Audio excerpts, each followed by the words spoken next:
Votaron por una persona que les prometió gasolina barata, el fin de las guerras y el regreso a una vida normal. Ha pasado un año y medio y la gasolina cuesta más de $4 en promedio en el país, es decir, $1 más que antes. Estados Unidos está en guerra, la inflación acaba de alcanzar su máximo en 3 años y llegó al 4% anual. Y cada noche la televisión te explica que el culpable de todo esto es precisamente la persona por la que votaste. La cuestión no es si eso es verdad, sino si esa es toda la verdad. O si de nuevo solo nos están contando la mitad de la historia. Hoy intentaré darte todo el panorama, de principio a fin, y al final tú decidirás por ti mismo qué es lo que realmente está pasando. Así que, la primera parte, ¿cómo llegó Trump al poder y qué prometió? Noviembre del 24, Donald Trump regresa a la Casa Blanca con uno de los mandatos más contundentes de las últimas décadas. Casi 80 millones de votos. ¿Por qué? No porque a los estadounidenses de repente les haya gustado su carácter, no porque les guste su Twitter o su estilo. Votaron por cosas concretas. La primera es la economía. Gasolina a $2. Alimentos a precios normales. El fin del infierno inflacionario en el que el país ha estado durante 3 años con Biden. La segunda, la frontera. Alto a la inmigración ilegal. Migración, ¿verdad? No era una demanda marginal. En esa encuesta mostraron que la mayoría de los estadounidenses, incluidos los latinoamericanos, apoyaban el cierre de las fronteras. La gente está cansada del caos, de las ciudades saturadas de migrantes, de la sensación de que las leyes no funcionan igual para todos. Tercero, nada de nuevas guerras. Yo terminaré las guerras, no las empezaré. Eso decía él. Y la gente le creía. Porque en su primer mandato realmente no empezó ninguna. Ese era el contrato, firmado en las urnas de todo el país. Y después de eso, inmigración, inmigración. Cómo los medios en realidad le dieron la vuelta a la imagen. En los primeros meses del segundo mandato, Trump empieza a cumplir sus promesas sobre la frontera.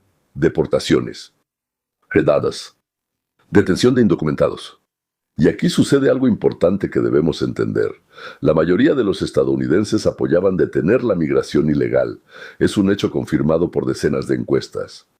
Pero cuando comenzó la deportación real, la imagen en la televisión cambió la percepción. CNN, MSNBC, CBS. Encontraron lo que buscaban. Niños llorando. Familias separadas junto a los autobuses escolares, madres con bebés en brazos y agentes de ICE. Cada noche, durante 1 hora, con música. Y esto fue lo que pasó. El estadounidense que en la mañana pensaba que había que cerrar la frontera, por la noche miraba la pantalla y pensaba, bueno, así no se puede, no es un engaño, en el sentido estricto, es una cuestión de encuadre. Es una decisión editorial, ¿qué historia contar? De 1 millón de deportaciones elegían esas 10. Las que elegían, las que parecían más duras, y mostrarlas una y otra vez, una y otra vez. Los índices de aprobación de Trump en materia migratoria empezaron a bajar. No porque la política haya cambiado, sino porque la imagen cambió. Entonces, primera lección. En la guerra mediática gana quien elige el encuadre. Editor. O bueno, como se llame en cada caso específico. Ahora, la bomba iraní, eso de lo que no te hablaron. Lo más importante, creo. Eso es lo que explica todo lo demás. ¿Por qué Trump, que prometió no hacer la guerra, en febrero de 2026 dio la orden de ataques militares contra Irán? Para responder a esta pregunta, hay que regresar probablemente más de 20 años atrás. Año 2001, Ucrania, bajo el presidente Kuchma, le vende a Irán un lote de misiles balísticos. Un hecho confirmado por la inteligencia estadounidense, documentado en múltiples ocasiones, en fuentes abiertas y materiales del Congreso, 6 misiles más. Pasaron por intermediarios chinos, pero el destinatario final resultó ser el mismo Irán. Misil clase X-55, alcance de hasta 3.000 kilómetros, hasta 3.000 kilómetros. Es capaz de llevar ojivas, con un peso de varios cientos de kilogramos, incluyendo, les alegraré mucho, nucleares. Esto no es un arma para defensa. Es un arma para atacar a Israel. Contra las bases estadounidenses, en el Golfo Pérsico, contra las capitales de los aliados europeos. Muchas gracias. Entonces Ucrania, y personalmente el camarada Kuchma. Ahora el segundo elemento. Irán estuvo enriqueciendo uranio durante 20 años. Para el año 2025, según estimaciones de la OIEA y también de la inteligencia estadounidense, Teherán ha acumulado suficiente uranio altamente enriquecido para fabricar una decena, como escribieron, de cargas nucleares. Se trataba de cientos de kilogramos de material enriquecido al 60% o más. Eso ya es un camino directo al nivel apto para armas. Y el tercer elemento. Durante varios años, en Irán trabajaron especialistas. Algunos de ellos tenían experiencia nuclear postsoviética. Es decir, algunos con experiencia ucraniana, que ayudaban a los ingenieros iraníes a entender las tecnologías de integración de ojivas con los vectores misilísticos. Esto no es una suposición. Esto es algo que la inteligencia estadounidense sabía y sobre lo que escribía en informes clasificados durante años. Junta todo eso. Vectores con un alcance de 3.000 kilómetros. Más material para cargas nucleares. Más competencia técnica en aumento. Esa es la línea roja que Washington no podía permitir que Teherán cruzara. ¿Por qué precisamente Teherán? Muy sencillo. Es el único país en el mundo que se levantaba y se acostaba, y 5 veces al día decía eso. Que tan pronto como tengamos armas nucleares en nuestras manos, atacaremos a Israel y a las bases estadounidenses. Wow. Trump lo supo desde el primer día de su segundo mandato. Los informes de inteligencia los recibía en su escritorio cada mañana y él lo sabía. Si Irán terminaba de ensamblar, ya no sería posible detenerlo. Bombardear los almacenes subterráneos, a una profundidad de 80 a 100 metros debajo de la montaña Fordo, no es lo mismo que atacar un objetivo en la superficie.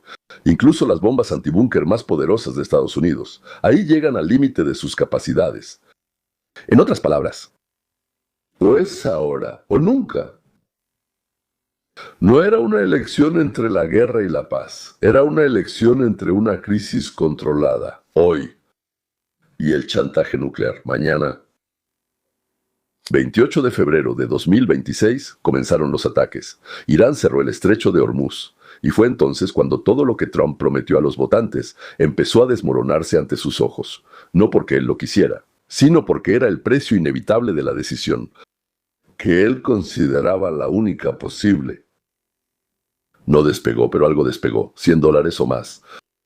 Por primera vez en años, creo que el Brent llegó a 114. Si no me equivoco, en su punto máximo. La gasolina en las gasolineras estadounidenses superó los $4.50 por galón en promedio. Ese es el promedio nacional. En California casi llegaba a $7. La persona que en 2024 votó por $2 por galón estaba frente a la bomba y pagaba el doble. La inflación, que parecía estar empezando a bajar, volvió a subir. Los alimentos, los boletos de avión, el transporte de carga, todo depende del combustible. Y de eso en realidad depende casi todo. Y la popularidad de Trump cayó. Llegó al 36% y en cuanto a la economía, hasta 29%. Más bajo que el de Biden, Dios mío, los peores momentos, incluso entre los republicanos el 40% no aprueba. Las acciones de Trump en cuanto a la inflación. Un hombre que fue elegido por la promesa de una vida más asequible, ahora se asocia con una guerra costosa. Y aquí volvió a ponerse en marcha la maquinaria mediática. Cada noche. En todos los canales principales. La misma narrativa una y otra vez. Trump nos metió en la guerra. Trump no puede manejar la economía. Trump engañó a los votantes. La inflación de Trump. La guerra de Trump. Ni una palabra sobre lo que realmente hizo Irán durante todos estos años. Ni una palabra sobre los misiles comprados a principios de los 2000. Ni una palabra sobre cientos de kilos de uranio enriquecido bajo la montaña. Ni una palabra sobre lo que habría pasado en un año si nadie hubiera hecho nada. Solo una imagen. Trump declara la guerra, los precios suben, la vida se encarece. Esto lo hacen profesionales. Técnicamente todo es verdad. Los precios realmente subieron. La guerra realmente empezó durante el gobierno de Trump, pero el contexto fue eliminado. ¿Y sin contexto? La verdad se convierte ¿en qué? ¿Lo adivinaste? En una mentira. En una completa mentira, una falsedad. Un votante independiente, que ve las noticias 20 minutos al día, no lee informes de inteligencia. Él ve la imagen, y la imagen le dice, algo no está bien. Bueno, porque es importante para ustedes, para aquellos que viven en la diáspora de habla rusa. Y observa esto, desde, yo lo diría así, un punto de vista especial. Ya lo hemos visto antes. Hemos visto cómo funciona la narrativa. Cuando los hechos son reemplazados por una imagen, sabemos cómo huele este método. Precisamente por eso, lo que comenzará el 19 de junio tendrá para nosotros un significado especial, porque ahora algo está cambiando, y de manera fundamental. Y de eso hablaremos a continuación. 19 de junio. Yo la llamaría el punto de inflexión. Todavía no es un giro completo, es un punto de inflexión. Entonces, Ginebra, la firma del memorándum entre Estados Unidos e Irán, espero que se lleve a cabo, pero todavía puede ocurrir, todavía puede ocurrir. Ahora estamos a 17, quedan 2 días más. A partir de este momento, Trump sale al micrófono y dice lo que. Los medios no podrán ignorarlo, no importa cuánto lo intenten. Trump lo dirá. Bueno, obviamente no estoy poniendo mis palabras en la boca de Trump, pero la idea será la siguiente. Yo no los metí en una guerra larga. Hice lo que tenía que hacer. Porque cualquier presidente responsable de la seguridad de su país está obligado a protegerla. Irán estaba a pasos de tener armas nucleares. Tenían los vectores, misiles comprados. Comprados hace 20 años tenían el material, tenían especialistas. Lo detuvimos. En 38 días de operaciones activas, sin tropas terrestres, sin miles de muertos, la guerra terminó y luego, lo más importante, para cada estadounidense, de pie en la fila de la gasolinera, el estrecho de Hormuz se abre, el petróleo fluirá. Los futuros ya están bajando, 6 semanas, lo verás en tu gasolinera. Esto no es solo una declaración política, no es solo una declaración política, es una promesa que el mercado empezará a cumplir de inmediato. Y el petróleo ya está bajando, ¿verdad? Hoy. Entonces aquí está el llamado ligero. $77 por futuros. $77 en los futuros, damas y caballeros. Hace apenas un mes. ¿Cuánto era? 95. Para el otoño, con el estrecho abierto, los analistas pronostican de 65 a 70. En otoño la gasolina estará entre 3.20 y 3.50 por galón gasolina en vez de más de 4. La inflación bajará de 4 a 2, 2.5%, inflación 3 como máximo. Esto no es magia. Esto es la física del mercado, claro, ¿verdad? Petróleo barato, transporte barato, comida barata, vida barata. Exactamente eso, comida barata. Votaron en noviembre de 2024. La gente necesita tiempo para sentirlo. A la gente le toma unas 6 u 8 semanas antes de las elecciones. Y nos quedan 5 meses. Señores, lo he dicho probablemente muchas veces, señores, que según todos los calendarios electorales y demás, para que Trump y los republicanos ganen en noviembre, necesitan terminar la guerra. Y empezar todo eso de lo que vamos a hablar ahora, empezar no más tarde de finales de mayo o principios de junio. Y luego en algún momento dije, a más tardar el 15 de junio. Y señores, eso fue lo que hicimos. Llegamos en el último momento. Espero que hayamos llegado. El día 19 todavía puede ser, pero vamos a considerar que llegamos. ¿Y qué va a empezar entonces el día 19? Primero, van a empezar a sacar muchísimos trapos sucios. Ahora les explico. La economía es solo el primer frente. Paralelamente, comienza lo que los politólogos llaman un cambio de paradigma informativo. En ruso. Es simple, dicen la verdad sobre lo que se había callado durante años. Los casos que antes quedaban archivados en las carpetas del Ministerio de Justicia empiezan a moverse. Y no se trata de cosas pequeñas, esquemas, falsificación de resultados electorales en varias ciudades clave. Y con documentos, con testigos, con rastros digitales. Casos de sobornos, comisiones ilegales en la distribución de contratos federales, en los que aparecen nombres de congresistas, demócratas.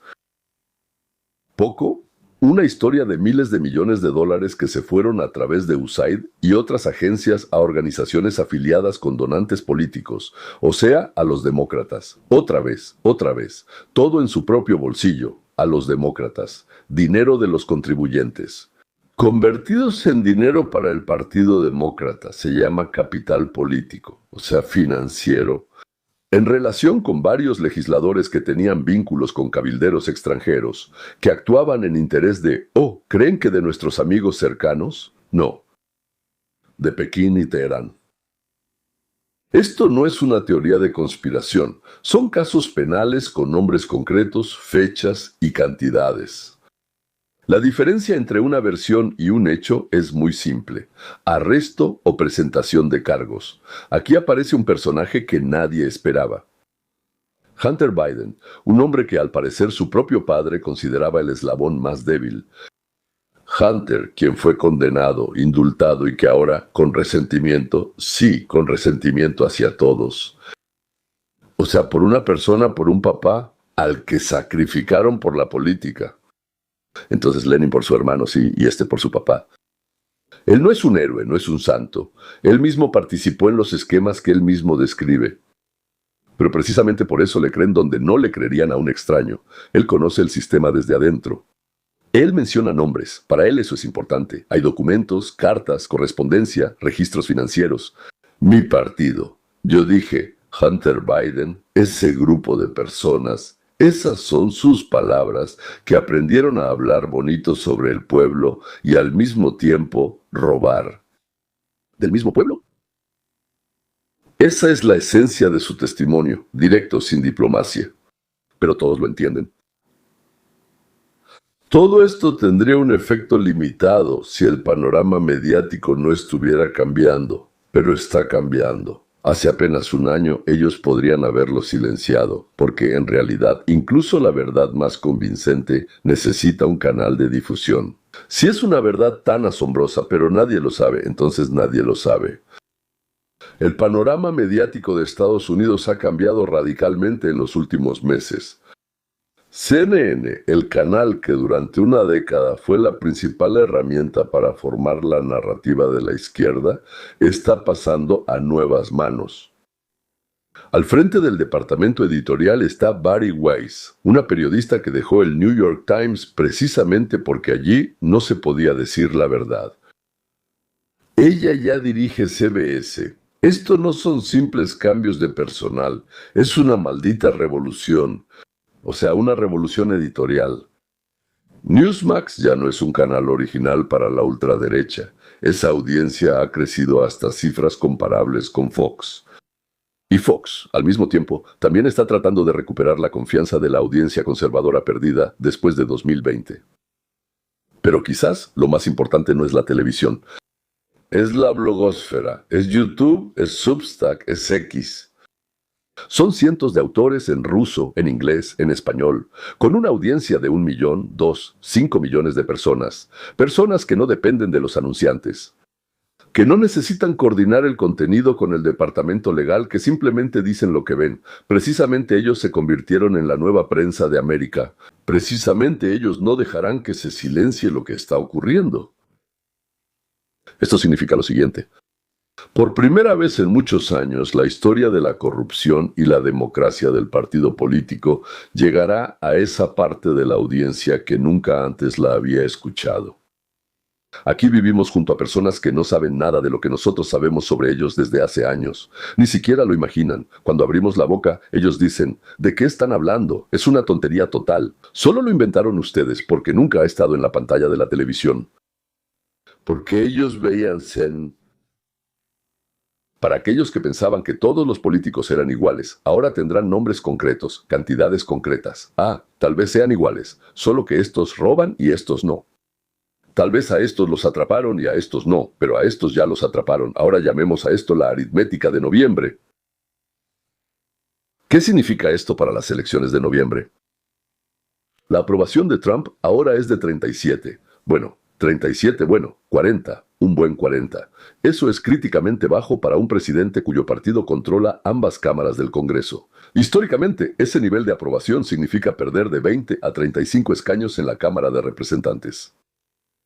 Pero la historia no es lineal. La coincidencia de varios factores puede cambiar la ecuación. Bueno, el primer factor es la economía, ¿verdad? Si para octubre la gasolina cuesta $3.50 en vez de $4.50, eso no es estadística. Es lo que una persona siente cada vez que va a la gasolinera.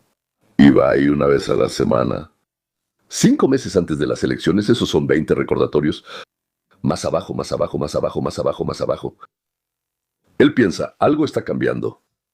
Van en la dirección correcta, camaradas. El segundo factor es el fin de la guerra. Los estadounidenses son pragmáticos. Ellos no exigen desfiles de la victoria. Quieren que sus hijos no mueran en países extranjeros. Si la guerra termina y no hubo grandes pérdidas sin ocupación, eso cuenta. El tercer factor son los casos de corrupción. Bueno, no todos los estadounidenses van a seguir los detalles, pero el efecto funciona de otra manera. Es suficiente para que se forme la sensación. Oh, ellos tampoco tienen las manos limpias.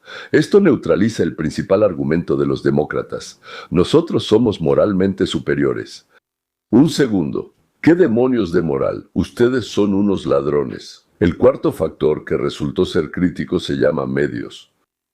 Cuando CNN deja de ser el monopolio de la narrativa de izquierda en cada gasolinera, en cada cafetería, en cada zapatería, en cada aeropuerto, en todos lados, CNN, la ecuación cambia. El votante independiente, que recibe información de 5 fuentes en lugar de una, piensa de manera diferente.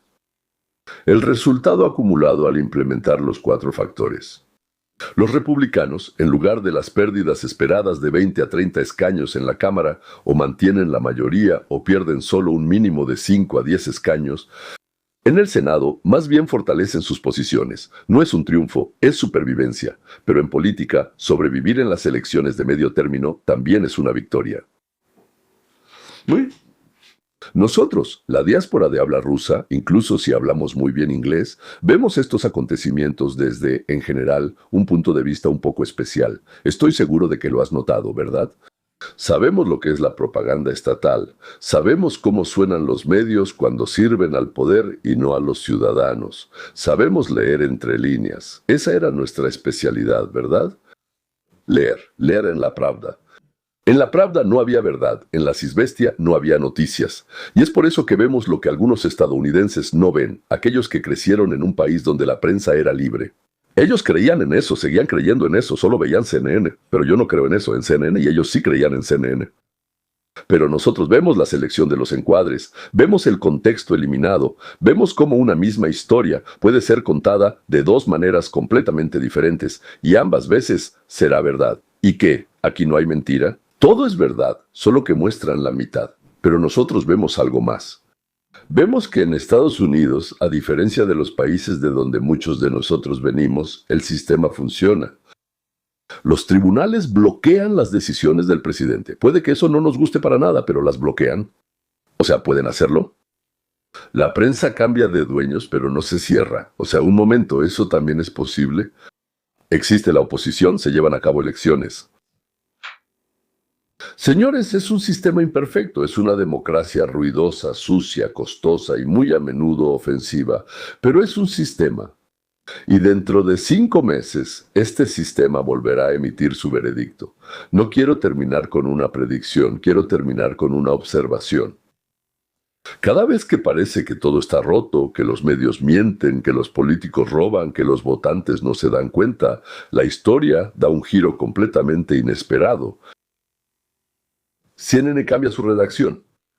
Hunter Biden abre su, disculpen, tengo que decirlo, sucia boca. El petróleo está bajando, la guerra termina, un bloguero con una laptop consigue 1 millón de suscriptores. Y dice lo que un canal grande teme decir, y luego lo repite otra vez. Dice, chicos, pongan atención, sí, miren lo que acabo de decir. La información es como, bueno, el agua, siempre encuentra un camino. Siempre. Y la gente, especialmente aquellos que saben lo que es vivir sin libertad, saben valorar la verdad cuando la escuchan, por supuesto, porque aquí no escuchamos la verdad durante varios años. 5 meses no es tan poco como parece, es toda una eternidad política. Y en estos 5 meses muchas cosas cambiarán. No sé exactamente cómo terminarán las elecciones de noviembre, nadie lo sabe. Pero sé una cosa, en un país donde la ley funciona, donde la prensa puede cambiar, donde una sola persona con documentos puede cambiar la narrativa, la verdad siempre tiene una oportunidad. Y eso ya es enorme. Bueno, en ruso diríamos, no es poco. Si este canal, damas y caballeros, les ha sido útil, suscríbanse al canal. Nuestro canal principal que se llama, ¿cómo se llama? Leon Weinstein US. ¿sí? Escrito todo junto como una sola palabra. Y suscríbanse también a Hoja de Ruta hacia la Libertad. Con esto terminamos y gracias por vernos. Hasta pronto.